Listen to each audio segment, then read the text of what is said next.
Ang mga kwento ng pag-ibig, kwento ng buhay, at kwento ng pag-asa dito sa Barangay Love Stories. Love Stories.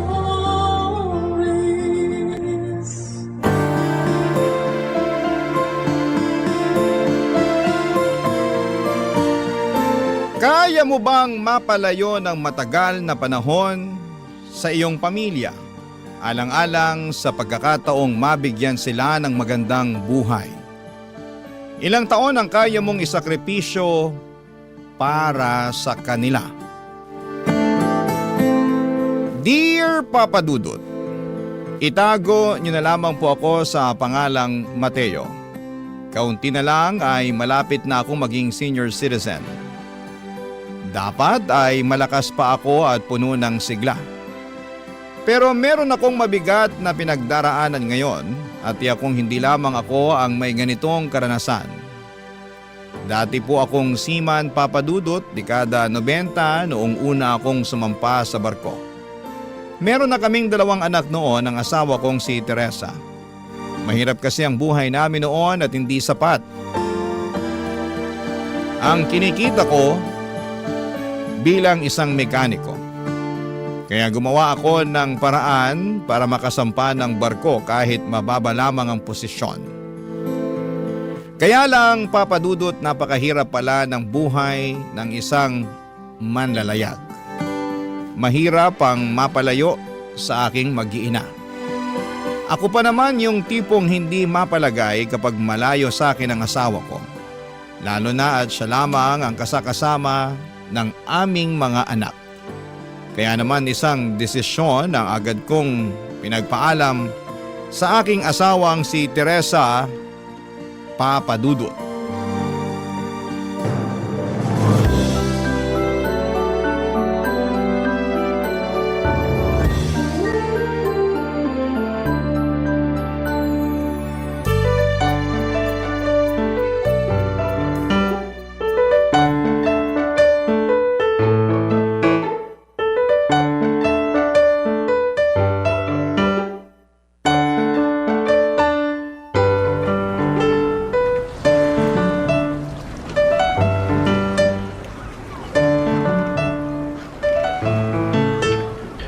Kumusta ka na ba? Ayos nga lang ako. Tinanong mo na ako niyan kanina Pasensya na. Namimiss lang kasi kita Ako rin naman. Ay teka. Hindi pa ba mahal tong babayaran mo? Hindi, ayos lang. Ay, nga pala Teresa. Kaya pala ako napatawag meron akong gustong sabihin. Oh, ano yun? Iniisip ko kasi kung tapusin ko lang yung kontrata ko tapos dyan na ako sa atin. Dyan na lang ako magtatrabaho. Ano ka mo? Kasi ang hirap Hirap na ako. Hindi yung trabaho pero ang hirap mapalayo sa inyo. Ang tagal ko na sa trabahong to, hindi pa rin ako napapanatag. Hirap na nga ako matulog Lalo na sa tuwing naiisip kong ikaw lang ang kasama ng mga bata. Tapos kayo lang yung nasa bahay. Kung ano-ano pumapasok sa isip ko kasi dapat nandyan ako Dapat kasama niyo ako ng mga bata. Naku Mateo, magtigil ka nga. Ang lapit-lapit lang ng bahay ni nanay dito. Hindi naman ako mag-isang nag-aalaga sa mga anak natin. Kahit na, iba pa rin yung kasama mo ko dyan. Mateo naman, seryoso ka ba? 2 taon mahigit ka pa lang sa trabaho mo, sumusuko ka na agad? Teka, bakit parang baliwala lang sa'yo yung nararamdaman ko? Akala ko ba sasang-ayon ka sa akin? Pero iba yung reaksyon mo kaysa sa inaasahan ko. Ang lagay pa ako lang yung nangungulila sa atin. Bakit naman ako sasang-ayon sa isang maling desisyon? Maling desisyon? Maling desisyon ba yung kagustuhan kong makasama kayo? Wala ka pang 3 taon bilang seaman. Wala pa tayong masyadong ipon, Mateo. Akala ko ba gusto mong makapagpatayo tayo ng sarili nating bahay? Paano mangyayari yun kung napakaaga mong sumuko dyan sa trabaho mo? Pwede naman ako maghanap ng ibang trabaho Yung trabaho kung saan makakasama ko kayo. At anong trabaho yon? Sige nga. Anong trabaho ang magbibigay sa'yo ng sweldo na gaya ng meron ka ngayon, ha? Meron yan. Wala! Walang ganon. Pwede ba, Mateo? Bakit hindi ka na lang magpasalamat na sa dinami-dami ng aplikante kasama ka sa mga natanggap? Hindi man mataas yung posisyon mo pero ang importante malaki ang sinisweldo mo, no? Teresa, Hindi ka uuwi. Hindi ka uuwi, Mateo, ha? Tiisin mo yung kalungkutan mo. Tatagan mo yung loob mo. Isipin mo yung kinabukasan ng mga bata, ng pamilya natin. Tsaka isa pa, hindi lang naman ikaw nagsasakripisyo eh. Ako rin. Mahirap maging solo parent, baka kala mo ha. kaya nga gusto Pero sa kong... kabila nun, hindi ako nagre-reklamo. Ginagawa ko pa rin ang responsibilidad ko bilang nanay. Kaya naman sana ganun ka rin. Tandaan mo, Mateo, marami kang pangako sa akin. At kailangan mong tuparin yun bilang isang padre de pamilya. Kaya hindi ka uuwi. Papa Dudut, maliit pa ang mga anak kong sina Mariel at Sabina noong mga panahong yon. Kalaunan nga ay nasundan sila ng isa pang bunso kong si Justin. Kaya lalong lumaki ang mga responsibilidad na kailangan kong punan. 3 bata ang kailangan kong pag-aralin. Pero bukod doon ay may iba pa akong kargo. Hindi lamang sa pamilya ko kundi pati sa pamilya ni Teresa. Nasa isang compound lang kasi ang tirahan namin at ang tirahan ng mga kapatid ni Teresa. Nang malaman nilang sasampa ako sa barko ay naging masaya sila para sa amin. Pero alam kong nag-aabang din ng maaari kong maitulong sa mga kanya-kanya nilang problemang pinansyal. Lalo na kapag umuuwi ako. Para silang mga ibong nag-aabang ng ihahagis kong patuka. Sa madaling salita ay marami ang mga taong umaasa sa akin, Papa Dudut. Kaya kahit parusa ng langit ang pagkakawalay ko kina Teresa ay wala akong magagawa kundi ang ipagpatuloy ang pagtatrabaho ko sa barko. Bawal akong magreklamo dahil mauuwi lamang kami sa away ng asawa ko. Lumipas ang panahon, hindi ko na namalayang higit 2 dekada na pala na naglalayag ako, Papa Dudut.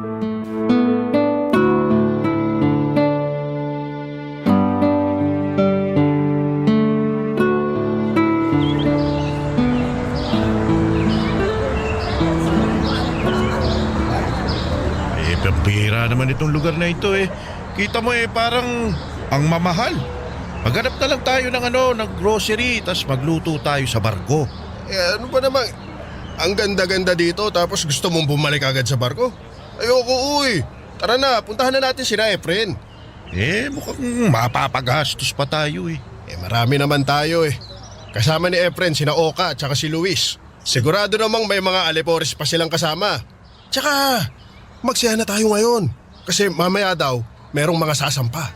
Anong may mga sasampa? Ay sus, to naman. Gets mo na yung sinasabi ko. Mga bebot. Ay nako, ayoko na mga ganyan. Aba, magsalita ka, akala mo, hindi mo nasubukan na. Isang beses ko lang nagawa yon. At matagal na panahon na lumipas. Ay nako, pero nasubukan mo pa rin. At saka masaya naman, di ba? Ko magtigil ka nga. Mabuti pa mauna ka na. Puntahan mo na sila. Hayaan mo muna akong makapaglakad-lakad. Eto naman huwag ka ng KJ. Halika na. Sumama ka na sa akin.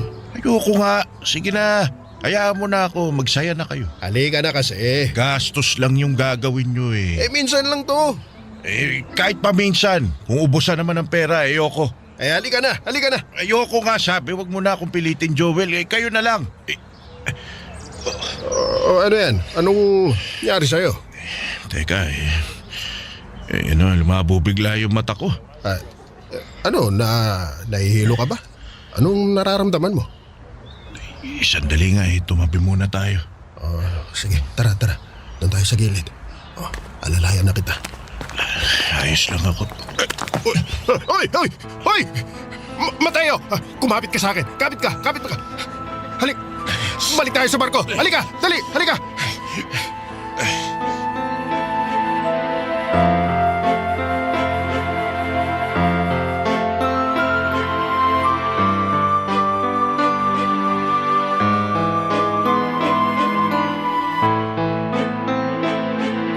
Alam na ba to na misis mo?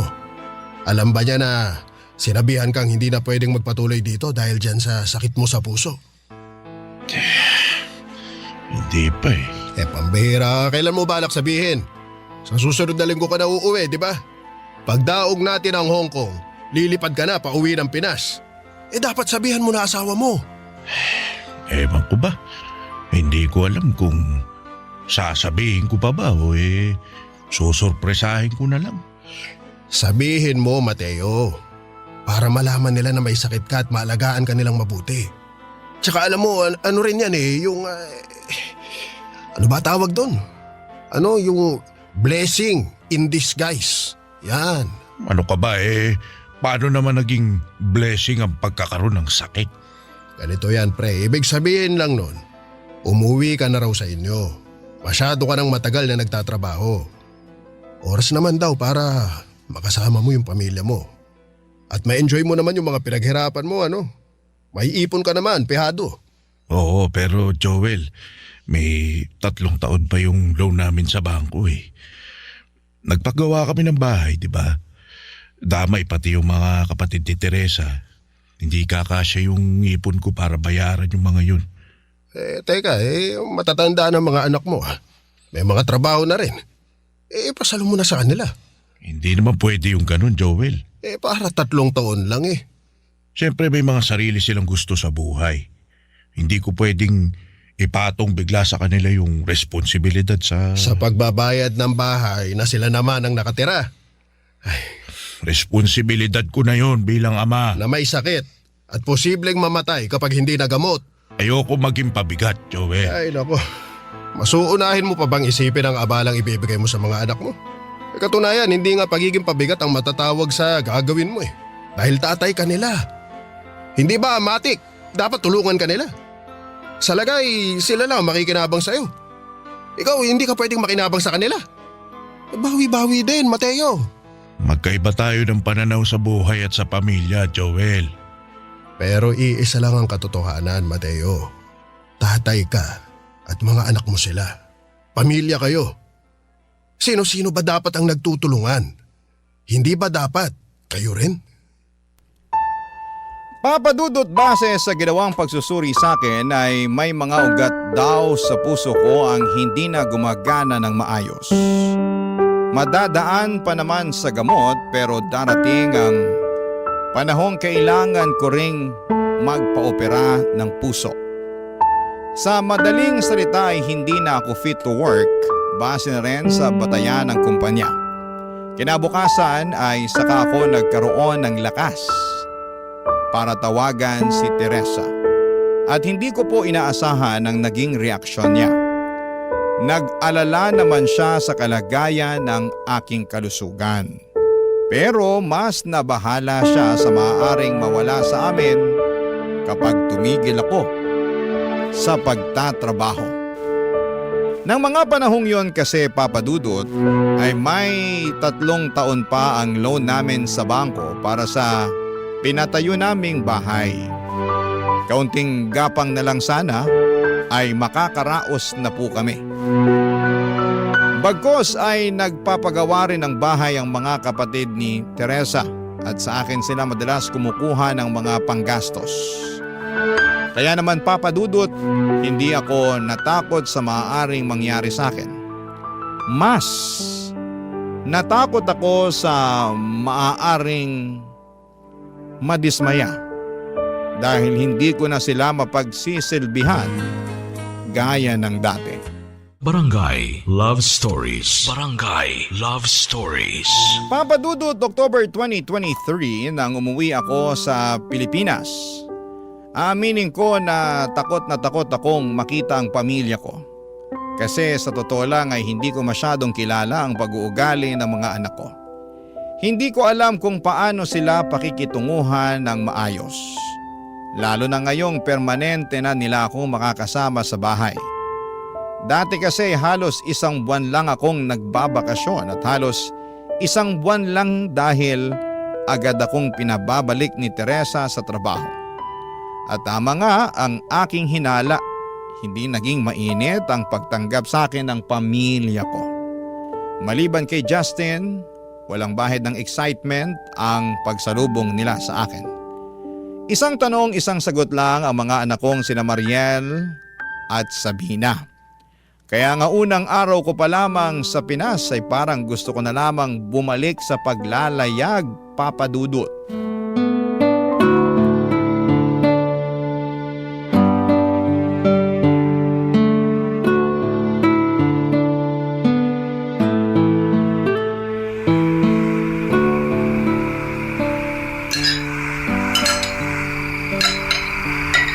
Justin, Po.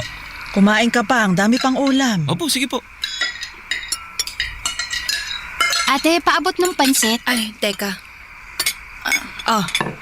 Thank you. Sabina, magkanin at ulam ka. Hindi yung puro pansit lang. Opo.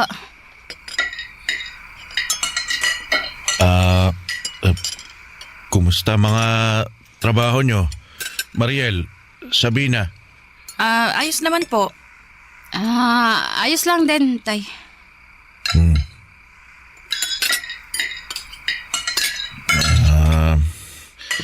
Masaya naman ba kayo sa mga trabaho nyo? Sakto lang. Eto si ate masaya. Andun yung jowa niya eh. Nahimik ka nga dyan. Hindi ka pa ba mag-aasawa, Mariel? Pwede naman na sa edad mo na yan Mag-iipon muna ako, Tay. Mukhang matagal pa nga eh. Lalo na ngayon, may kailangan pa palang bayarang bahay. Mariel, Totoo naman po Mag-aambagan kami ni Sabina at Justin. oo nga, pero hindi ito ang oras para pag-usapan yan. Kararating lang ng tatay nyo. Magsaya muna tayo. Saka na yung problema. Magsaya? Mariel, Uy, ate. nag-usap na tayo, Mariel ha. Umayos ka. Sorry po, pa. Pagod lang. Galing trabaho. Ayos lang, nak. Ayos lang. Pag-uusapan naman talaga natin yung tungkol dito sa bahay. Oo, pero bukas na yan. Kararating mo palang, Mateo eh. Ang dapat sa'yo magpahinga, lalo na't may kondisyon kang kailangan bantayan. Kaya kayong tatlo, Mariel, Sabina, Justin, ayoko munang pag-usapan ng kahit anong problema sa unang araw ng tatay nyo dito. Hayaan nyo munang mag-relax yung tatay ninyo. Naiintindihan nyo ba? Opo. Yes, ma.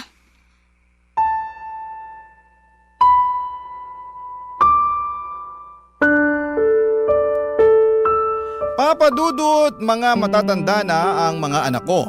May kanya-kanya na silang mga trabaho, may nobyo na nga ang panganay ko. Meron na rin silang mga plano sa buhay. Kaya alam kong maliban kay Justin, masama ang loob nila sa biglaang responsibilidad na kailangan nilang saluhin. Kaya sa mga sumunod na araw ay pinaramdam nila sa akin ang kanilang inis. Tahimik sila kapag nasa hapag kami at kumakain. Minsan nga ay hindi sumasabay sina Mariel at Sabina. Dumalas din ang pag-alis nila ng bahay. At sa tuwing inaaya ko sila para mamasyal, ay lagi silang abala kuno. Kahit si Teresa ay maraming palusot. Kesyo gastos lang daw ang mamasyal at magsaya sa iba't ibang paraan. Tanging ang bunso ko lang na si Justin ang sumasama sa akin. Papa Dudut, nakatira nga ako sa isang bahay na pinatayo gamit ang perang pinaghirapan ko pero hindi ko ramdam na nabibilang pa ako sa lugar na yon. Yun na siguro ang masasabi kong pinakamalungkot na kabanata ng aking buhay.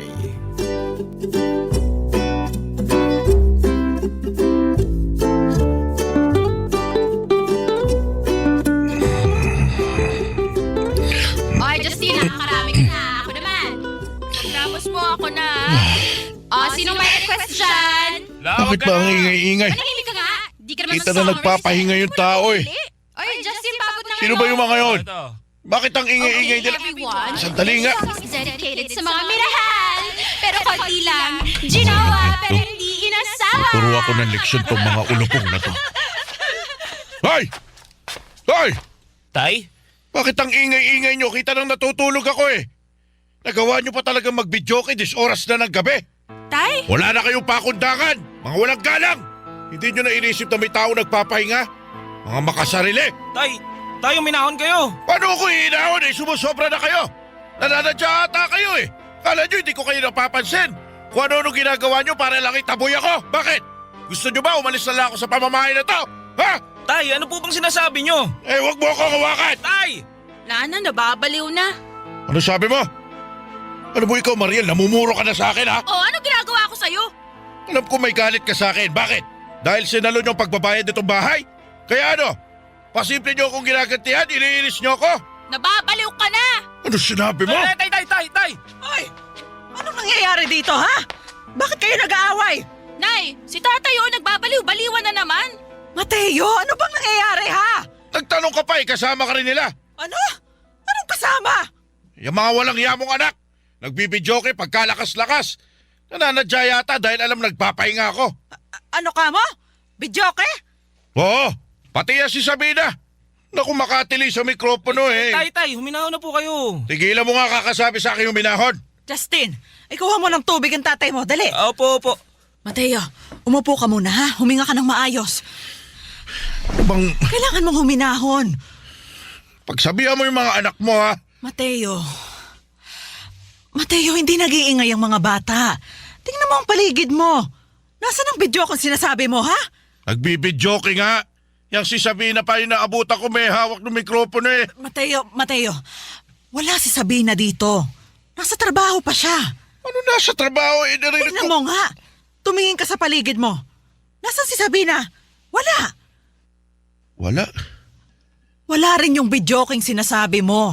Nakapatay nga yung TV, oh. Sina Mariel at Justin lang ang nandito. Ito, nagbabalot sila ng mga regalo para dun sa reunion natin yan sa Pasko. Mateo, baka naman nananaginip ka lang. Baka maluwag na tornilyo. Mariel, Kung bakit kasi hindi na lang bumalik sa barko eh. tama na yan. Tumigil ka na. Bahala nga kayo dyan.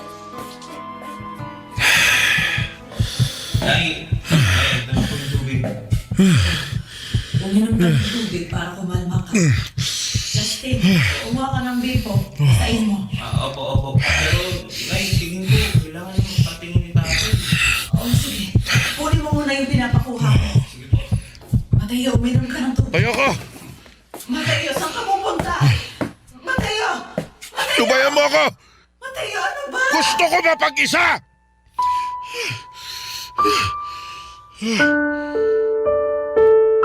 Papadudot ng mga panahong yon ay may mga kakaibang nangyayari sa akin. Para ba akong nababaliw? May mga nakikita at naririnig ako na hindi naman pala totoo. Para akong minumulto na hindi maipaliwanag.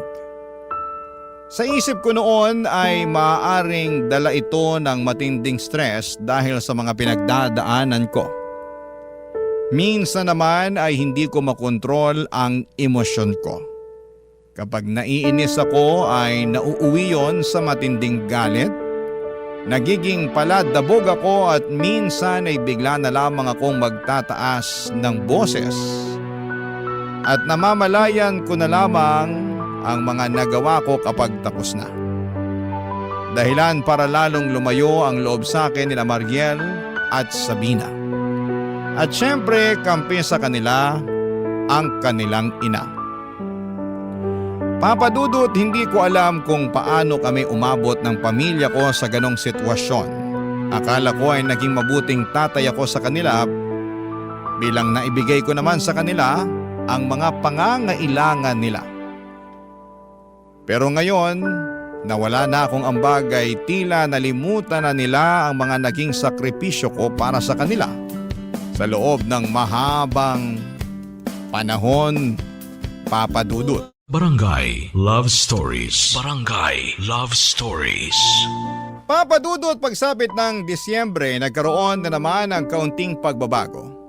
Hindi na isang tanong, isang sagot sina Mariel at Sabina. Nagagawa na nilang makipagkwentuhan sa akin pero mabilisan lang. Hindi pa rin sila nakikipag-bonding sa akin gaya ng isang normal na tatay at mga anak. Hindi rin nila inaasikaso ang kalusugan ko at binibilan ako ni Teresa ng gamot pero iniiwasan niya ang usapin tungkol sa posibilidad na maoperahan ako. Alam kong takot siya sa mga gastusin, Papa Dudut. Kaya naman tinanggap ko na lamang ang aking sitwasyon. Bahala na ang Diyos. Kung magiging maayos pa ang pakikitungo nila sa akin. Tatahimik na lamang ako para hindi na makadagdag pa sa kanilang mga iisipin. Hanggang isang araw, kumakain kami ng tanghalian nang bigla naming mapag-usapan ng mga kamag-anak naming dadalo sa Pasko. At isa sa mga kamag-anak namin ay tulad kong matagal nang nagtatrabaho sa malayong lugar. Kaya lang nagloko ito at nagkaroon ng anak sa ibang babae.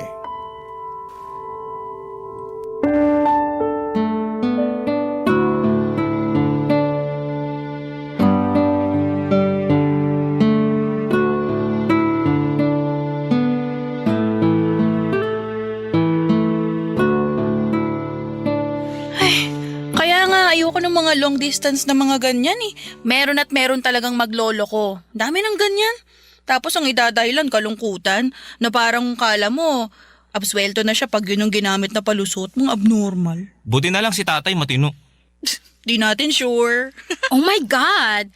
Tay! Tanong lang, faithful ka ba kay nanay? Wala ka bang naging kabit o kafling sa barko? Lalo na sa linya ng trabaho nyo ha, tagal-tagal yung nasa barko. Kayo-kayo lang ng mga katrabaho mo doon. Wala ka bang katrabahong malandi? Sabina, ano ba naman tanong yan? Curious lang, ma. O ano, tay? Uy, be honest, tay, ha? Kahit yung mga yung mga one-night stand lang, wala? Nakeri mong magtagal nang di kasama si nanay? Hoy, Sabina! Mga lumalabas sa bibig mo, hindi na maganda ha? Nay, chill! Chill ka dyan. Ayoko ng mga ganyang usapan. Normal lang naman ang ganun. Ano ka mo, tay? Normal? Bakit? Nagawa niyo ba, tay? Nagloko na ba kayo? May naging kabit kayo? O one time, big time lang? Lo si ate abnoy. Isang beses lang naman. Oh my God. Sabi mo, Mateo? Matagal na yon. Di ko na nga matandaan yung itsura ng babae. Mateo! Matagal na yun, Teresa. Wala lang yun. Ibig mong sabihin, niloko mo nga ako? Niloko mo ako, Mateo? Teresa, wala akong kabit. Nililinaw ko lang. Bayarang babae lang siya. Walang hiya ka! Ang kapal ng mukha mo, lang yung babae! Pinatulan mo pa rin siya! Nay! Hayaan mo si nanay! Huwag mong sasabihin, isang beses lang yon. Kung nagawa mo na, malamang kaya mong ulit-ulitin. Kaya Mateo, umamin ka na ha? Ilang beses mo na nagawa yon ha? Ilang beses ka nang tumikim ng iba? Sigurado ka mga bayarang babae lang sila? O baka naman may pangalawang pamilya ka na? Ay, huminahon po kayo. Ginawa ko ang lahat, Mateo. Tapos ganito lang ang igaganti mo sa akin? Kung ikaw, pagod sa pagtatrabaho, pas ako rin! Hindi lang ikaw ang nagsakripisyo. Akala mo ba madali magpalaki ng 3 bata mag-isa? Hindi! Hindi mo alam dahil hindi mo naman sila naalagaan. Tapos, ang lakas ng loob mong mambabae. Teresa, isang beses lang yun. Nakainom lang ako. Nangungulila ako sa'yo nun. Kaya sumiping ka sa iba, ganon? Bakit? Makikita mo ba kami ng mga anak mo kapag may kinama ka? Malungkot lang ako nun. Ay, sabi na eh. Gusto ko lang nakayakap. Nang katabi sa kama kahit isang beses lang. Nakakaawa ka naman pala, ano? Kawawa ka naman, wala kang kayakap. Hiyang-hiya naman ako sa'yo, napakababoy mo! Teresa, kung ikaw yung nasa lugar ko, baka magawa mo rin ang nagawa ko. Manahimik ka, Mateo, ha?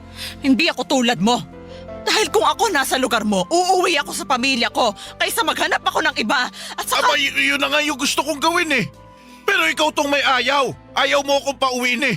Ang daming beses ko nang binalak mag-resign para makasama kayo pero pinigilan mo ko. Dahil may mga responsibilidad ka pang kailangang tugunan. O ginawa ko naman yun. Kaya nga kinain ako ng kalungkutan. Ikaw sa tuwing kausap kita, wala ka ng lambing. Puro tungkol na lang sa pera yung bukang bibig mo. Ultimo problema ng mga kamag-anak mo, gusto mo tayo pa yung lumutas. At sina Mariel, si Sabina, Hindi ko makausap ng matino. Alam mo kung bakit? Dahil hindi ko alam kung anong sasabihin ko. At hindi rin nila alam anong itatanong sa akin dahil wala naman silang pakialam sa ginagawa ko. Sinong hindi malulungkot nun? May pamilya nga ako pero wala akong malalim na connection sa inyo. Pero hindi yun dahilan para pagtaksilan mo ako. Teresa, patawarin mo ko. Pero sana maniwala ka. Isang beses ko lang nagawa yun. Huwag mo akong gawing tanga. Alam mo, mabuti pa. Mabuti pa lumayas ka sa harap ko. Lumayas ka na sa pamamahay na to. Ayaw na kitang kasama, lalong ayaw kitang makatabi sa kama. Kaya sige, mag-impake ka na ng mga gamit mo. Maghanap ka ng ibang matutulugan. Doon ka magpakargo sa mga babae mo. Total naman, magiging pabigat ka na sa pamilyang ito. Papadudot, sabi nga nila, nahuhuli sa bibig ang isda. Wala sa loob ko ang ginawa kong pag-amin. Natural na lang na lumabas ito sa aking bibig na parang wala lang. Kaya naman laking gulat ko nang biglang magwala si Teresa. Totoo naman ang aking sinabi, isang beses lamang akong pumatol sa isang bayarang babae habang nakadaong ang barko namin sa ibang bansa. Totoo ring ginawa ko lamang yon dala ng matinding kalungkutan. Hindi ko intensyon na maghanap ng kabit, ni hindi ko na nga maalala ang itsura ng babaeng nakasiping ko. Alam ko naman na mali ang magtaksil sa asawa. Ang akin lang tao lamang ako at nagkakamali. Sa mga sumunod na araw ay naging mariin si Teresa sa desisyon niyang palayasin ako. Kaya para humupa na ang tensyon at hindi na madamay ang mga anak namin ay umalis ako at lumipat sa isang maliit na apartment sa katabing syudad. Hindi ko inakalang kung kailan permanente ko nang makakasama ang pamilya ko ay saka naman nila ako itataboy na parang aso. Alam kong may kasalanan ako, pero sapat ba yon para tuluyan na nila akong itakwil bilang padre di pamilya? Hanggang sa sumapit ang besperas ng Pasko ng taong 2023. Laking gulat ko nang biglang dumating sa apartment ko ang bunso kong si Justin Papadudut.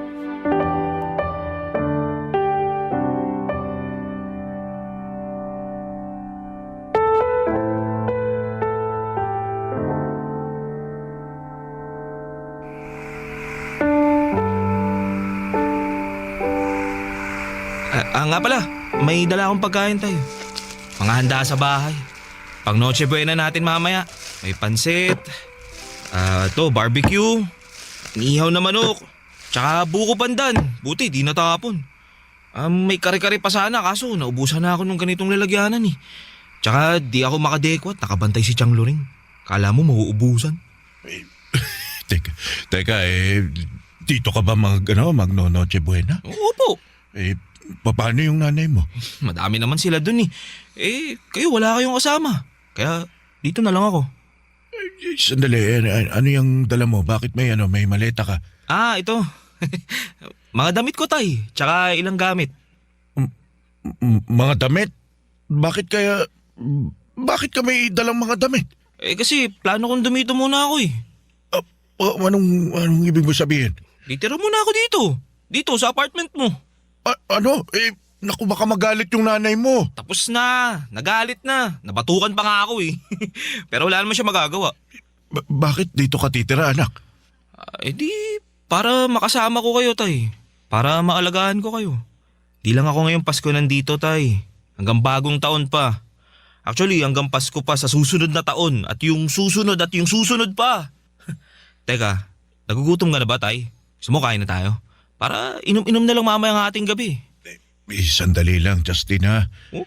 Hindi kasi kita naiintindihan eh. Dito ka titira sa maliit na paupahang ito. Opo, tay. Bakit? Laki-laki ng kwarto mo dun sa bahay ah. Dahil gusto ko nga kayong makasama, tay. Hindi. Sige na, umuwi ka na. Umuwi ka. Doon sa atin, doon ka sa nanay mo. Samahan mo yung mga kapatid mo. Madami na sila dun eh. Hindi ka pwede rito. Bakit hindi? Ang tagal-tagal ko nang hinintay yung pagkakataong to eh. Ang makasama kayo ng matagal. Yung magkakilanlan pa tayo. Tay, pinanganak na ako't lahat-lahat. Nasa barko na kayo eh. Minsan sa 1 taon ko lang kayo makasama. Mabilisan pa. Kaya ngayon permanente na kayong nandito. Susunggaban ko na yung oportunidad na mapalapit pa sa inyo. Pero anak, alam mo naman yung sitwasyon natin eh. Tay, alam ko pong may problema kayo ni nanay. Pero tsaka namang pansamantala lang yun. Ang importante, tay, may kasama kayo ngayong Pasko.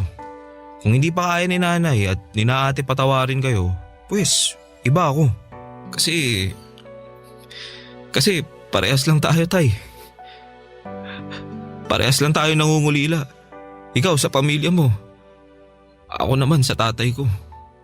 Kaya huwag niyo na pong questionin kung bakit ako nandito, tay. Ang mahalaga, malaman niyo na hindi kayo nag-iisa at meron pa rin nagmamahal sa inyo. Sa kabila ng inyong pagkakasala.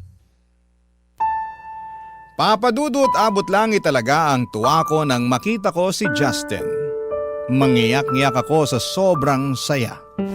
Masyado kasing nakatuon ang atensyon ko kina Teresa, Mariel at Sabina o yung mga taong may galit sa akin. Hindi ko napansin na may isa nga palang tao na sabik na makasama ako. At laking pasasalamat ko talaga sa Diyos dahil hindi ako mag-isang magdiriwang ng Kapaskuhan. Kasama ko ang anak kong tanggap ang lahat sa akin. Papa Dudut, hindi pa rito natatapos ang kwento ng aming pamilya. Marami pa kaming mga pagsubok na mga pinagdaanan. Pero dalangin ko para sa inyong mga tagapakinig, naway wala sa kanila ang mag-isa ngayong Pasko. Kung malayo man kayo sa inyong pamilya o kaya ay may hidwaan gaya ng sa amin, ay alalahanin nyo na meron pa ring mga tao na nagmamahal sa inyo. Hanapin pa rin ang mga biyaya ng Diyos kahit na maliit na bagay sa halip na magpakalunod sa matinding kalungkutan. Hanggang dito na lamang po muna ang aking kwento. Sana'y subaybayan niyo po ang mga sumunod na nangyari sa aking kwento. Maraming salamat po sa pakikinig at maligayang Pasko mga kabarangay. Ang inyong kapuso at kabarangay forever, Mateo. Anong say mo sa Barangay Love Stories na ito? Pagkwentuhan natin sa comment section yan. Ang mga kwento ng pag-ibig, kwento ng buhay at kwento ng pag-asa dito sa Barangay Love Stories. Love Stories.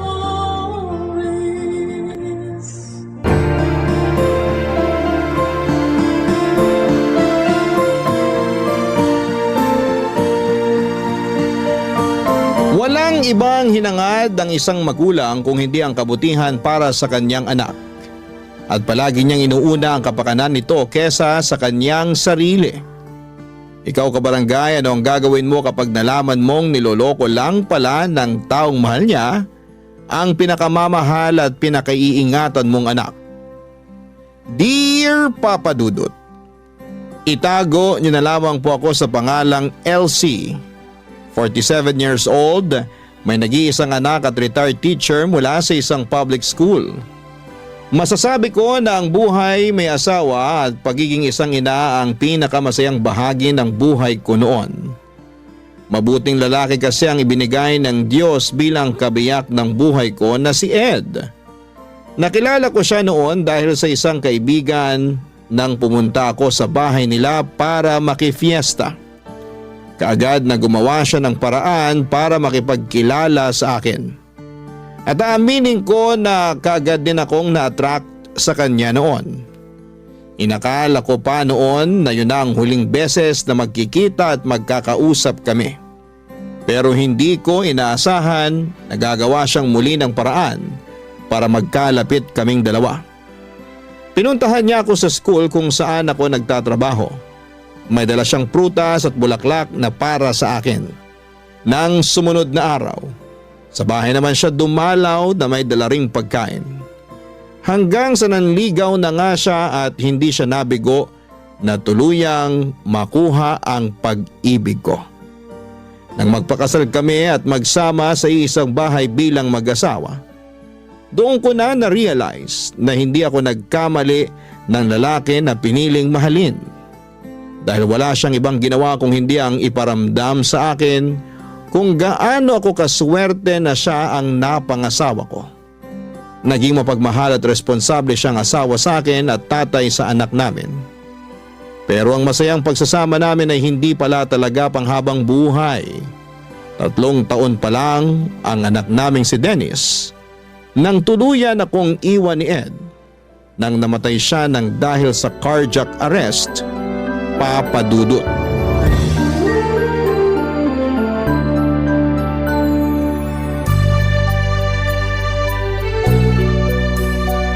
Ay, grabe. Nakakapagod maglaba kapag ganitong oras. Buti na lang hindi pa ganong mataas ang araw sa likod ng bahay. Hindi rin masyadong mainit habang naglalaba ako kanina. Ano kayang pwedeng maluto para sa tanghalian namin ni Dennis? Teka, ano yung naaamoy ko? Oh, Ma, tapos na po kayong maglaba? Oo. Dineretso ko na rin ng sampay para kapag umaraw mamaya matuyo na rin kaagad. Mukhang napagod po kayo. Sandali lang po at pupunasan ko yung pawis sa noo nyo.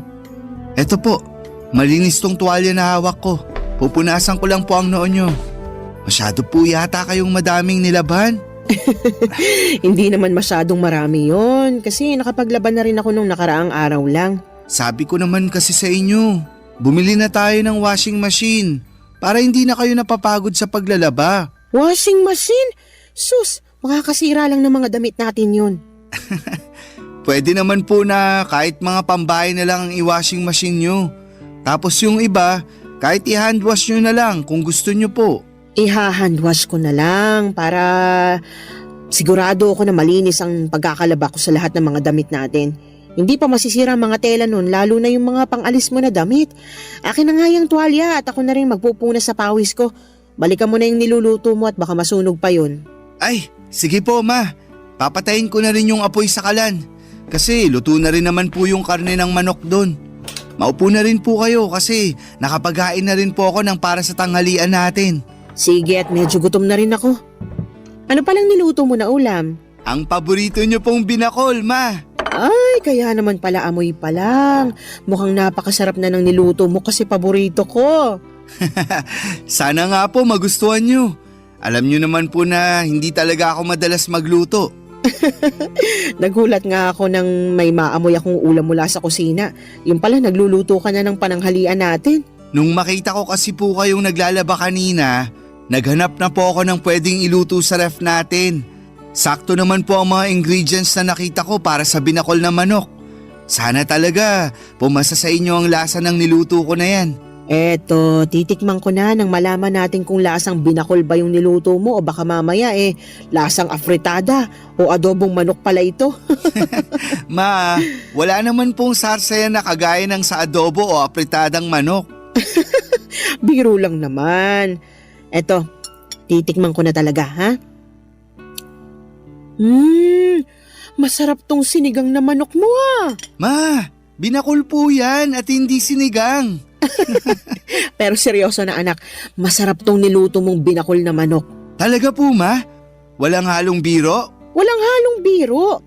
Pwede ka na ngang mag-asawa sa sobrang sarap nitong niluto mo. Asawa agad, Ma?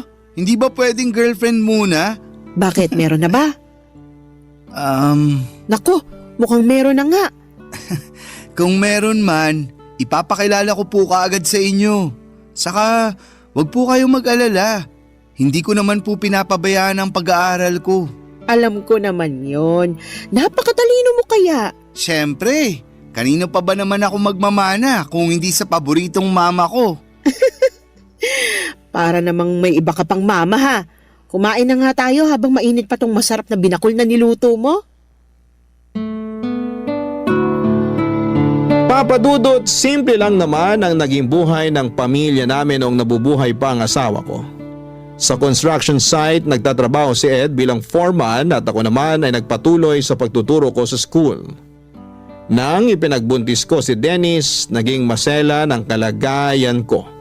Kaya kinailangan ko nang mag-resign. Gusto ko na rin sanang bumalik sa pagtatrabaho noong nakapanganak ako, pero nakiusap si Ed na mag-focus na lamang daw sana ako sa pag-aalaga ng anak namin. Pinagbigyan ko naman siya kasi nangako siya. Nagagawin niya ang lahat para hindi kami mahirapan sa mga gastusin. Tinupad ni Ed ang pangako niya na yon. Kaya madalas siyang mag-overtime para madagdagan ang kinikita niya sa trabaho. At alam nyo, sa totoo lang, may bahagi ng sarili ko ang hanggang ngayon nagigilty pa rin dahil pakiramdam ko. Masyado kong iniasa lahat ng responsibilidad sa asawa ko. At yun ang naging dahilan para maaga niya kaming iwanan ng anak ko. Pero mula nang mawala siya ay nangako ako na gagawin ko ang lahat para maibigay ang lahat ng pangangailangan ng anak ko. Magpapakananay at tatay ako para sa nag-iisang anak namin ng asawa ko. Sinuklian naman ni Dennis ang lahat ng pagsusumikap ko para maitaguyod ang buhay namin. Naging napakabuti niyang anak sa akin. Nag-aral siya ng mabuti hanggang college hanggang sa napapansin ko noon na napapadalas na medyo ginagabi ng uwi ang anak ko, Papa Dudut.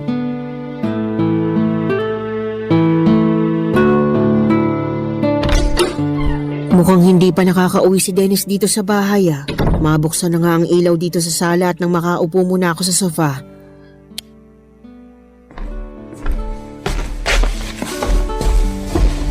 Ay, nakakapagod yung mga klase ko kanina. Ang hirap talaga kapag may bumibisita sa amin ng mga head teacher mula sa ibang school. Napakaraming dapat asikasuhin. Ma, nakauwi na po pala kayo. Kakadating ko lang dito sa bahay. Nagpapahinga lang ako ng konti tapos mag-aasikaso na ako ng pagkain para sa hapunan natin. Nagugutom ka na ba? Hindi pa naman po. Uupo na lang din po muna ako dito sa sofa. Gusto mo bang buksan natin ang TV? Hindi na po. Kasi wala naman po akong inaabangan na palabas sa TV ng ganitong oras. Sige. Pero bakit parang napapadalas yata na ginagabi ka ng uwi ngayon? May inaasikaso lang po ako. Tungkol ba yan sa introduction ng research paper ninyo? Hindi po, ma. Baka napapadalas na masyadong pagsama mo sa gimikan ng mga kaibigan mo ha? At napapabayaan mo ng pag-aaral mo. Wala namang problema sa akin kung kanino ka pa bumarkada basta hindi makakaapekto sa pag-aaral mo. Hindi po ako gumigimik. Kasi wala rin naman po akong hilig sa paglalakwatsa o pagtambay sa kung saan-saan. Saka, konti lang din naman po ang kaibigan ko sa school. Ayoko rin ang nakikipag-usap sa kung sino-sinong estudyante na walang kinalaman sa subject ko. Mabuti naman. Pero bakit nga napapadalas na ginagabi ka ng uwi dito sa bahay? Ang totoo po, naghahanap po kasi ako ng trabaho. Trabaho? Para saan? Para sa OJT mo na ba yan sa susunod na taon? Hindi ba masyado pang maaga para asikasuhin mo ang OJT mo? Hindi po para sa OJT yung trabaho na hinahanap ko. Para saan nga? Nakukulangan ka na ba sa allowance na binibigay ko sa'yo? May gusto ka bang bilhin kaya nagdesisyon ka maghanap ng trabaho? Tumaas na bang tuition fee mo at hindi ka nang nagsasabi sa akin? Ma, hindi po sa ganun. Hindi naman po kulang yung ibinibigay nyo na allowance sa akin. Madalas nga po na sobra pa. Wala rin po akong gustong bilhin na kahit na ano. At hindi rin po nagtaas ang tuition fee namin. Ang totoo, naghahanap po ako ng trabaho kasi plano ko na pong huminto sa pag-aaral ko. Ano? Anong sabi mo, Dennis? Nagbibiro ka lang, di ba? Pinaprank mo lang ako kaya sinasabi mo yan ngayon. Hindi po ako nagbibiro at mas lalong hindi ko po kayo pinaprank. Seryoso po ako sa sinabi ko na hihinto na ako sa pag-aaral. Pero bakit nga? Anong pumasok sa isip mo basta ka nalang gumawa ng ganyang klaseng desisyon? Ma, sana po maintindihan niyo ang desisyon ko na to kasi sa totoo lang, hindi rin po ito madali para sa akin. Mas lalong hindi madali para sa akin yung sinasabi mo. At hindi kita maiintindihan hanggat hindi mo pinapaliwanag na maayos kung bakit gusto mong huminto sa pag-aaral. Sorry po, ma. Kailangan ko lang po talagang gawin to kasi Kasi buntis po yung girlfriend ko. May girlfriend ka? Opo. At magkakaanak na po kami kaya kailangan ko po siyang panagutan. Ito po ang dahilan kung bakit nagdesisyon ako na hindi na mag-enroll sa susunod na semester. Magtatrabaho na lang po ako para sa magiging anak namin. Papa Dudut, masasabi ko na maswerte ako sa dalawang lalaki na ibinigay sa akin ng Diyos. Responsable at mabait na asawa si Ed. Pati na rin sa malambing at matalino kong anak na si Dennis. Akala ko talaga noong mawala si Ed ay hindi ko nakakayanin na magpatuloy pa sa buhay. Mula kasi nang maging mag-asawa kami, lahat ng bagay sa buhay ko ay nakaplano ng kasama si Ed. At paano ko pa susundin ang mga plano na yon kung hindi ko na makakasama ang asawa ko? Iniisip ko na lamang na kailangan ko pa ring magpakatatag para sa anak ko. Dahil ako na lang ang pwedeng asahan ni Dennis, Papa Dudut. Mabuti na lamang at lumaki talagang mabait, malambing, masunurin at matalinong bata ang anak ko. Hindi niya ako binibigyan ng sakit ng ulo at bonus na lang talagang mahusay siya sa mga klase niya. Masasabi ko rin na marami siyang namana sa tatay niya. Kasama na doon ang hilig na bumuo ng mga malalaking pangarap para sa hinaharap.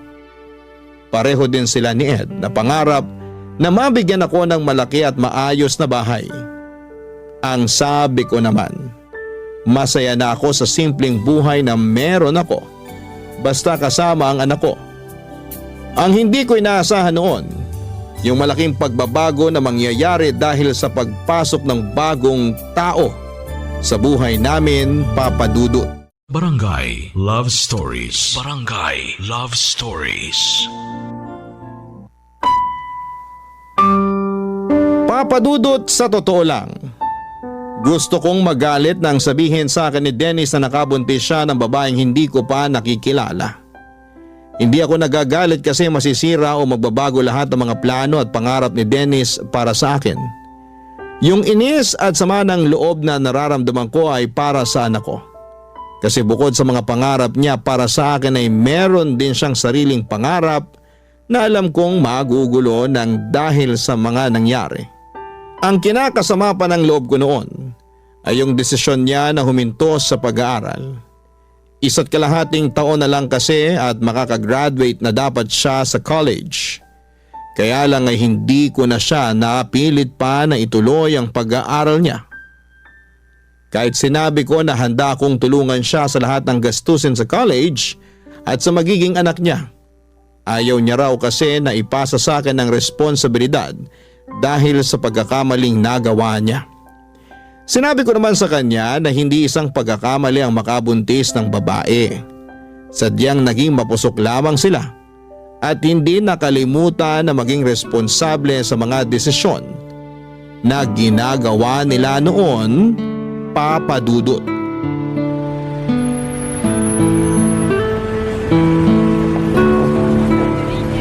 Malapit na tayo sa bahay namin, Kyla. Medyo malayong lakaran pala to, no? Oo, kasi bihira ang dumaraan na tricycle dito sa street namin. Napansin ko rin na parang konti ang mga tindahan dito sa inyo. Medyo nga.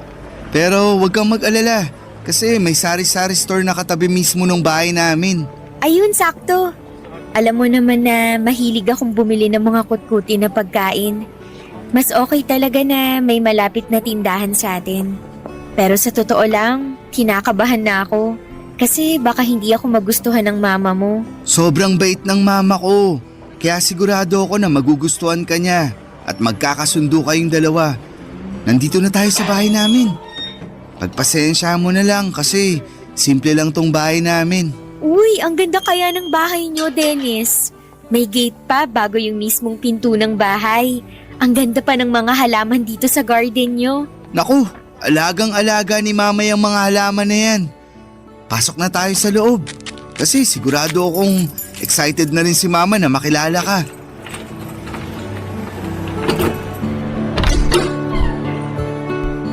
Ma, nandito na po kami ni Kyla. Mabuti naman at dumating na kayo. Sakto kasi kalalabas ko lang ng juice at turon dito sa sala para sa merienda natin. Tamang-tama po pala talaga ang dating namin. Oo, mainit-init pa nga yung turon na niluto ko. Ay, ma, si Kyla nga po pala, girlfriend ko. Kyla, si Mama. Magandang hapon po, ma'am. Anong ma'am? Mama ako ni Dennis at hindi ako teacher sa bahay na ito. Mama na lang din ang itawag mo sa akin kasi hindi magtatagal. Magiging manugang na rin naman kita.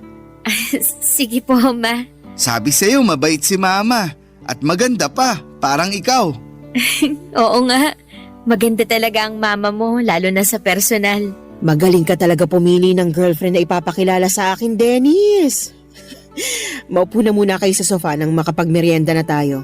Alam nyo ma, kanina pa kinakabahan tong si Kyla.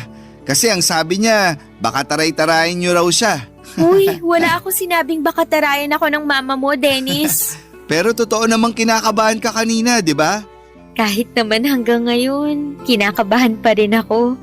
Ito kasi yung unang pagkakataon na makikilala ko ang mama mo. Huwag kang mag-alala, Kyla. Basta mahal ng anak ko, mahal ko na rin. Pero matanong ko lang, saan ba kayo nagkakilala ni Dennis? Wala pa kasi siyang masyadong nakukwento sa akin tungkol sa'yo. Sa school din po kung saan nag-aaral si Dennis. Magkaklase kayo ng anak ko? Hindi ko po siya kaklase at matagal na rin po akong huminto sa pag-aaral. Hindi ka na pala nag-aaral. Opo ma, nakatungtong naman po ng first year college si Kyla noon. Pero nang mamatay ang mga magulang niya 3 years ago, tita na lang niya ang kasama niya. Doon po siya nagdesisyon na magtrabaho na lang. Ganun ba? Paano kayong nagkakilala sa school kung hindi naman pala siya estudyante doon? Nagtatrabaho po ako sa kantin sa loob ng university kung saan madalas na kumakain si Dennis. Doon po kami nagkakilala. Masipag pong magtrabaho si Kyla at yun talaga ang pinaka nagustuhan ko sa kanya. Alam ko po na hindi ko talaga siya naikwento sa inyo noon. Pero mabuting tao po si Kyla at mahal na mahal ko po siya. Kaya sana po okay lang sa inyo na dito muna kami tumira habang hindi pa siya nakakapanganak. Siyempre naman kasi bahay mo na rin to anak. Huwag kang mag-alala kasi maaasahan mong suporta ko sa lahat ng desisyon na gagawin mo. Lalo na kung para sa relasyon at magiging anak ninyo ni Kyla.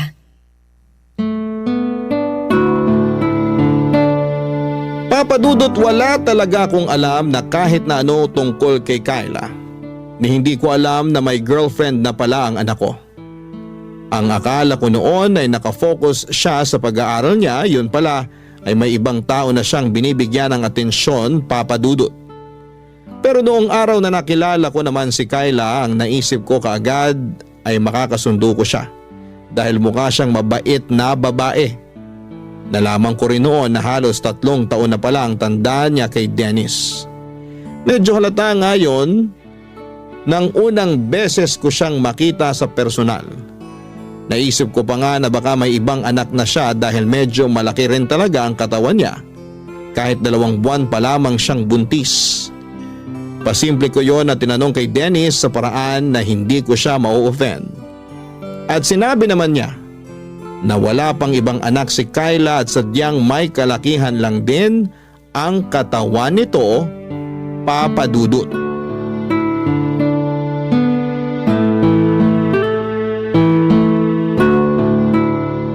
Ma, gagabihin po pala ako ng uwi mamaya. Huwag niyo na po akong hintayin ni Kyla na magapunan. Ipagtatabi na lang kita ng ulam para mabilis kong mainit pag uwi mo dito sa bahay. Bakit pala gagabihin ka ng uwi? Kulang po kasi kami ng waiter sa restaurant kaya kailangan namin magdagdag ng oras sa duty namin.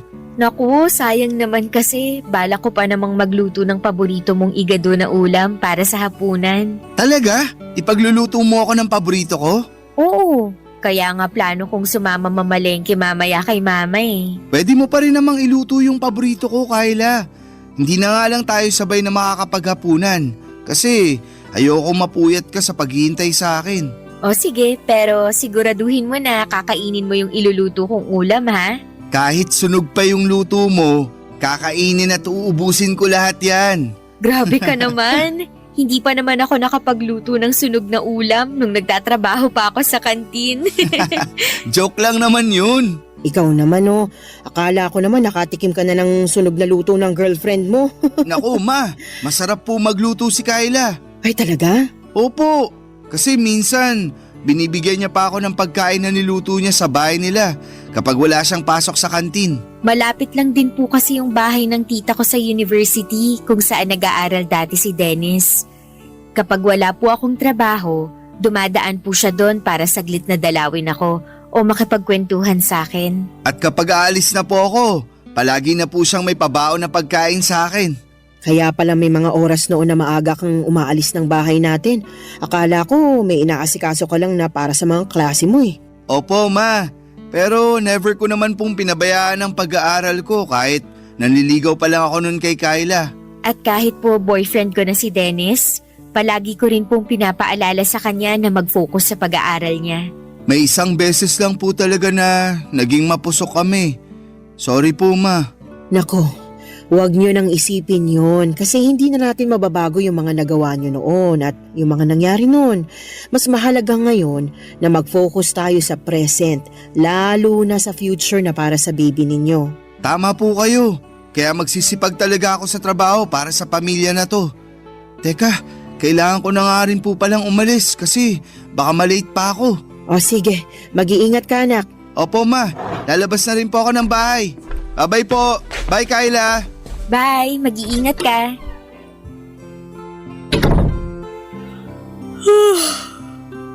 Ang dami ko po palang nakain na pandesal at pansit. Napansin ko nga rin yan. Mabuti naman at nagustuhan mong binili kong pansit dyan sa malapit na tindahan para sa almusal natin. Masarap din po kasi talaga yung pansit kahit wala masyadong gulay. Ayos din po yun dahil hindi rin ako mahilig sa gulay. Pareho pala kayo ni Dennis na hindi mahilig kumain ng gulay. Pero ngayon po, pinipilit ko naman na kumain ng gulay para sa pinagbubuntis ko. Inaantok na tuloy ulit ako. Oh, saan ka pupunta? Papasok po muna ako sa kwarto namin ni Dennis. Akala ko sasamahan mo kung mamalengke. Naku ma, tinatamad na po ako lumabas ng bahay. Ah, ganun ba? Sige, ako na lang ang bibili ng mga sahog na gagamitin mo sa lulutuin mo mamaya. Kayo na lang din po siguro magluto mamaya. Hindi rin naman makakauwi ng maaga si Dennis. Sa ibang araw na lang po ako magluluto para sa kanya. Sige po, pasok po muna ako sa kwarto at nakakaramdam talaga ako ng antok. Kung maglalaba po pala kayo, pakisama na lang din po sana yung mga damit namin para hindi nakatambak sa kwarto. Magpapahinga po muna ako. Papa Dudut, nagkamali pala ako sa naging first impression ko kay Kyla. Nung unang mga araw kasi niya sa bahay, naging maayos talaga ang pakikitungo niya sa akin. Pati na ang pag-asikaso niya sa mga gawaing bahay. Maaga siyang gumigising at pagkatapos mag-almusal ay dediretso sa sala para magwalis-walis ng sahig.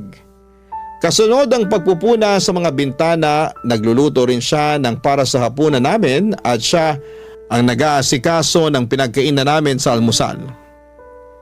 Pero pagkalipas ng ilang linggo ay nagbago ang lahat, lalo na nang kinailangan kong mag-resign sa trabaho. Napaaga noon ang retirement ko dahil lumala ang katarata sa kanang mata ko. Nadaan pa naman sa oral medication pero hindi na ako bumalik pa sa pagtuturo. Mula noon, si Dennis na ang nagtatrabaho para sa mga pangangailangan at gastusin sa bahay. Doon din nagbago ang ugali ni Kyla na halos inaasa na niya sa akin lahat ng gawain sa bahay. Pero naisip ko na baka hindi nagbago ang ugali niya. Baka sadyang yun talaga ang ugali niya.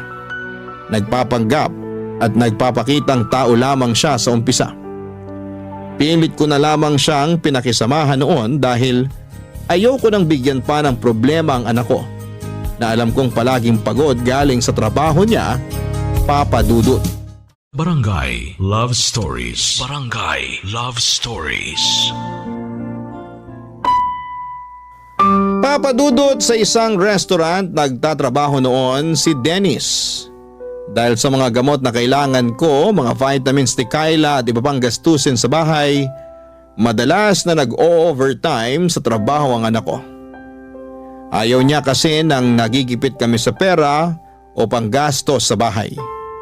Pinag-iipunan niya rin ang para sa panganganak ni Kyla at nabanggit niya rin na plano na niya itong pakasalan sa susunod na taon. Kaya pilit niyang ginagawa ang lahat para maibigay ang pangangailangan namin. Halos mahigit 10 oras siyang nagtatrabaho sa araw-araw. Naiinis pa ako kasi aalis si Dennis nang tulog pa si Kyla. Babangon lamang ito kapag kakain na.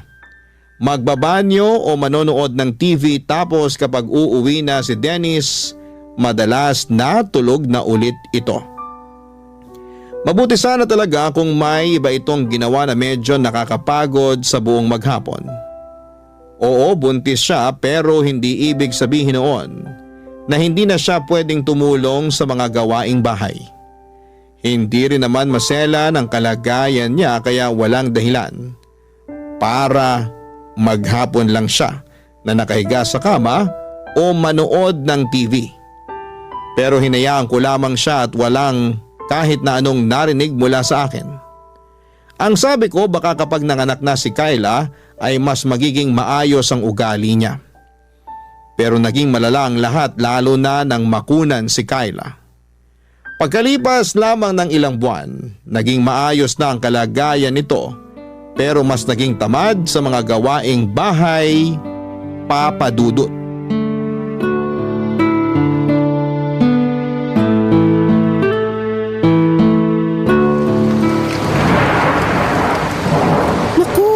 Lakas ng ulan sa labas ng bintana kung kailan naman patapos na ako dito sa niluluto ko. Mababasa pa yung mga nilaban ko kahapon. Mapakuha ko na nga lang muna yun kay Kyla. Kyla! Kyla!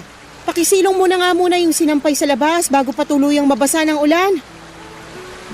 Kyla! Naririnig mo ba ako? Ang sabi ko pakisilong muna yung mga sampay natin. Hindi ko na maiwan tong niluluto ko rito, Kyla. Sige po, Ma. Isisilong ko na po.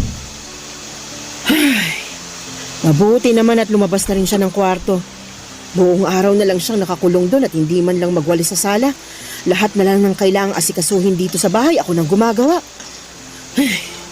Haluin ko na nga munang mabuti itong mga gulay. Ayan, mukhang ayos na itong niluluto ko rito. Mapatayin ang apoy sa kalan at silipin ko muna si Kyla kung nagtitiklop na ba siya ng mga sinilong na damit. Kyla! Tinitiklop mo na ba yung mga sinilong mo mula sa labas? Ay, teka, nasaan ang babaeng yun? At talagang iniwanan lang dito sa sofa yung mga damit na kinuha niya mula sa sampayan? Ay, mga basa pa yung iba sa mga ito. Tapos sinama na niya sa mga tuyong damit. Talaga namang magsisilong na lang ng mga damit, hindi pa inayos. Kailan mo ba aayusin ang mga kilos mo dito sa bahay na ito, Kyla? Bakit naman po hindi kayo kumakatok bago niyo binuksan yung pinto at pumasok dito sa kwarto namin? Bukas tong pinto ng kwarto niyo kaya hindi na ako kumatok. Eh bakit po kayo nandito? Mamaya pa naman po ako kakain ng tanghalian pagdating ni Dennis. Hindi kita pinuntahan dito para sabihing nakahain ng tanghalian mo sa lamesa. Hindi ba ang sabi ko sa'yo? Isilong mo yung mga sinampay sa labas dahil umuulan na. Opo, at sinunod ko po ang utos niyo na isilong ang mga sinampay. Nilagay ko na nga po lahat sa ibabaw ng sofa. Kaya ano pa po bang kinakainis niyo dyan? Ginawa ko naman po yung inuutos niyo sa akin. Ayun na nga eh! Ginawa mo nga ang inuutos ko pero hindi mo naman inayos. Hindi mo malang inihiwala yung mga tuyong damit doon sa iba, doon sa mga nabasa na sa ulan. At sana, tiniklop mo na rin yung ibang tuyo doon nang hindi nakakalat sa may sofa. Ma, ang sabi niyo kanina, isilong ko lang ang mga yon. Wala naman po kayong sinabi na pati pala pagtitiklop, kailangan ko pang gawin. Kailangan ko pa ba talagang sabihin yun? Syempre naman po. Hindi ba pwedeng magkusa ka na lang kasi alam mo naman kung anong dapat na gawin pagkatapos isilong ang mga damit? Hindi ko naman po damit ang lahat ng yon. Yung iba po doon, damit nyo at damit ni Dennis. Kaya bakit ako pa ang magtitiklop ng mga yon? Ako na nga ang naglaba? Grabe, ako pang pagtitiklopin mo ng lahat ng ang lakas ng yon? ulan sa labas. Oh, Ma, ano pong ginagawa niyo dito sa kwarto namin ni Kyla? Kinakausap ko lang itong girlfriend mo. Bakit po? Ay nako Dennis, di ba kanina ko pa sinabi sa'yo na masakit ang ulo ko? Oo, nabanggit mo nga bago ako umalis kanina para kumuha ng updated police clearance ko. Ayan kasi si Mama. Inutusan pa ako na lumabas para isilong ang mga damit kanina. Naulanan ako kaya lalong sumakit ang ulo ko. Tapos ngayon, inuutusan pa ako na tiklupin ang lahat ng mga damit na sinilong ko kanina. Ma, bakit naman po kay Kyla nyo pa pinapagawa yun? Pwede naman pong ako na lang ang magtupi ng mga damit mamaya. Hindi naman kasi talaga masakit ang ulo ng girlfriend mo. Ayaw niya lang talagang kumikilos dito sa loob ng bahay natin. Ma, kanina pa po sinabi sa akin ni Kyla na hindi talaga okay ang pakiramdam niya. Basta, ako na po ang magtutupi ng mga damit mamaya. Huwag niyo na pong ipagawa yun kay Kyla para makapagpahinga na lang din po siya. Nakapagluto na po ba kayo ng para sa tanghalian natin? Oo, maghahain na ako para sabay-sabay na tayo makakain ng tanghalian. Papadudot, 7 buwan na ang ipinagbubuntis ni Kyla nang makunan siya dahil naging mahina ang puso ng baby niya. Grabe ang pagdadalamhati ng anak ko noon at halos 1 linggo ko siyang hindi makausap ng maayos. Mabuti na lang at pagkalipas ng 2 linggo mula nang mailibing ang anak ni Kyla, nakita ko na muling nagkaroon ng direksyon ng buhay niya. Nang mga panahon na yon ay madalas ko siyang nakakausap tungkol sa mga naging pagsisisi niya sa nangyari sa buhay niya.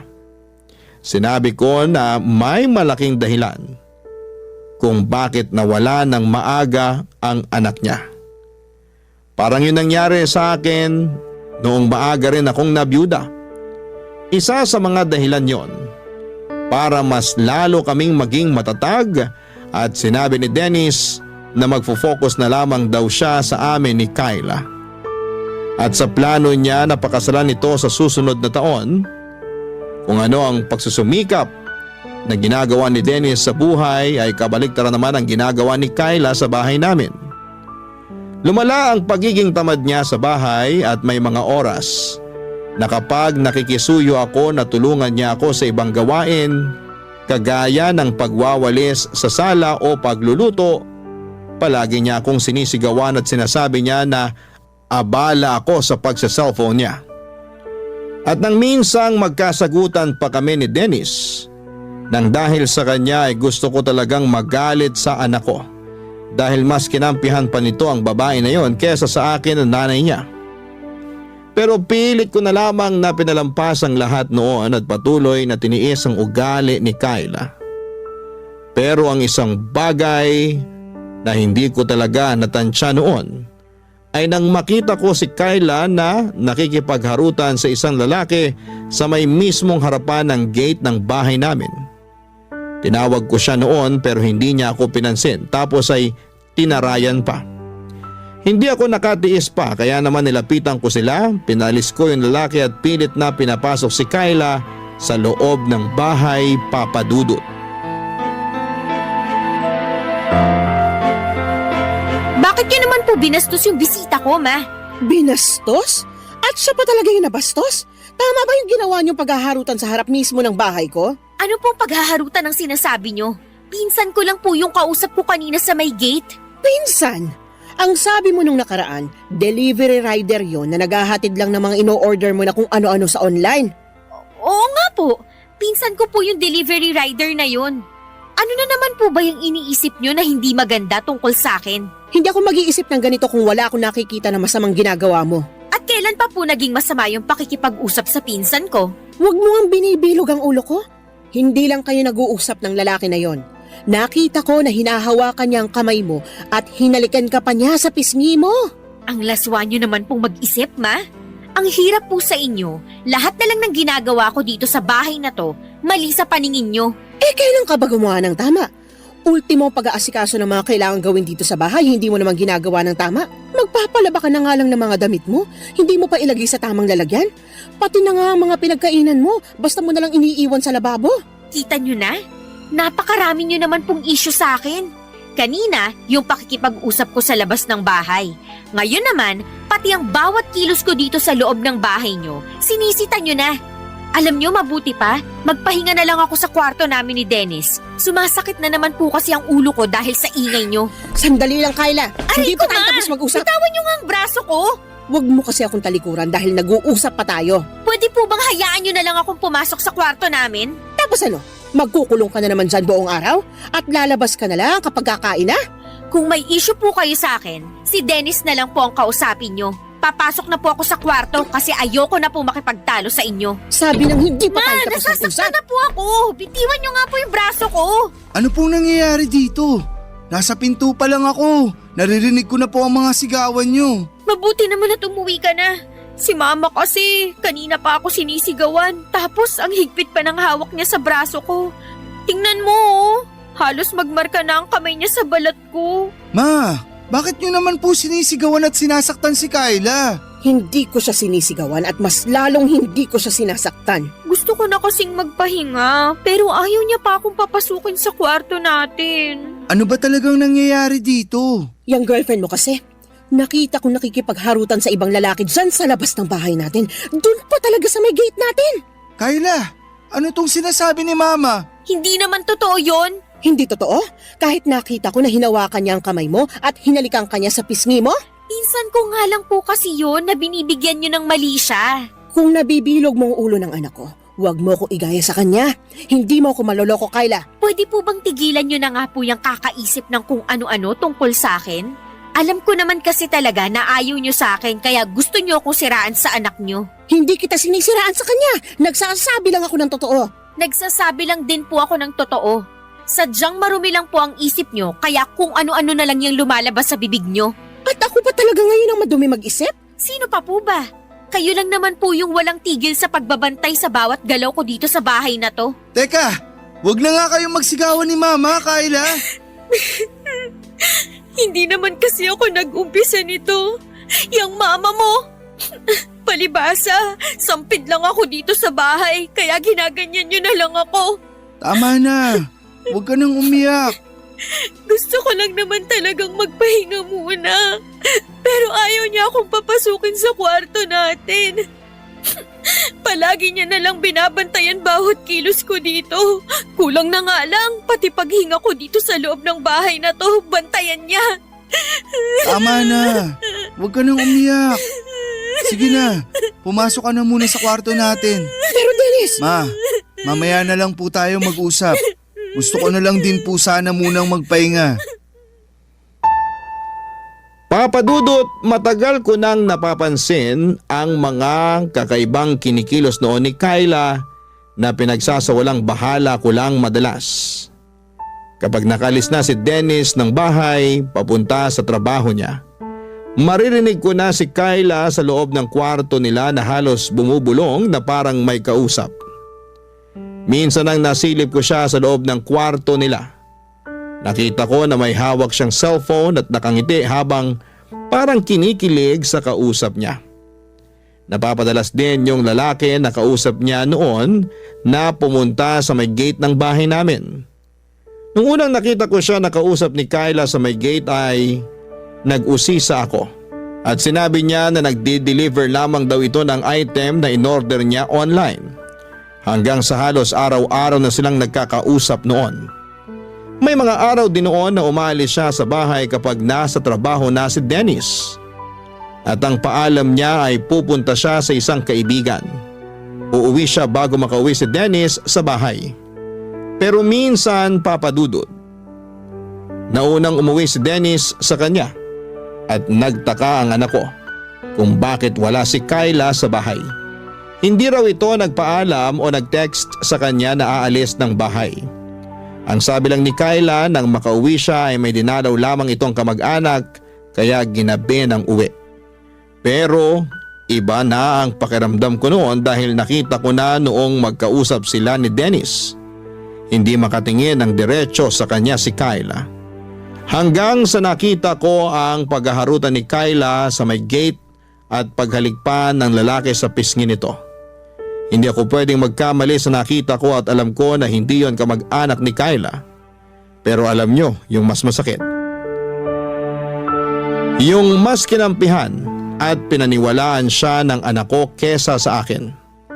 Wala akong ibang hinihiling noon kung hindi ang mapabuti ang anak ko at maging masaya siya. Sa kung sino man ang babaeng mapipiling niyang mahalin. Kahit na hindi ko tanggap si Kyla, ay pinilit ko siyang pakisamahan. Pero ako pa ang lalabas na masama sa lahat. Pagkatapos ng pagtatalo namin na yon ay nag-decide si Dennis na umalis na sila ng bahay ni Kyla. Nangupahan sila sa hindi kalayuan mula sa bahay ko. At isang beses sa isang linggo ay dinadalaw na lamang ako ni Dennis sa bahay. Kapag dinadalaw ako ng anak ko ay iniiwasan namin na pag-usapan ang tungkol sa relasyon nila ni Kyla para hindi kami magtalo. Papa Dudut, ang dahilan talaga ng pagsulat ko ngayon ay para humingi ng payo sa kung ano ang dapat kong gawin. Sigurado kasi ako na niloloko ni Kyla ang anak ko pero ayaw naman akong paniwalaan ni Dennis. At ayoko na rin na mas lalo pang magulo ang relasyon namin ng anak ko. Kaya hindi na ako naglalakas loob na makialam sa relasyon nila. Ano bang dapat kong gawin para mamulat ang anak ko sa katotohanan na hindi karapat-dapat si Kyla para sa kanya? Sana'y matulungan ninyo ako sa problema kong ito, Papa Dudut. Ang inyong forever kapuso at kabarangay, LC. Barangay Love Stories. Barangay Love Stories. Nalilito pa rin sa life ang ating kabarangay. Ano kaya ang maipapayo mo sa kanya? Ibahagi mo yan sa ating comment section para mabasa rin niya. Nagustuhan ng iyong napakinggan? Ituloy yan via live stream sa www.gmanetwork.com/radio.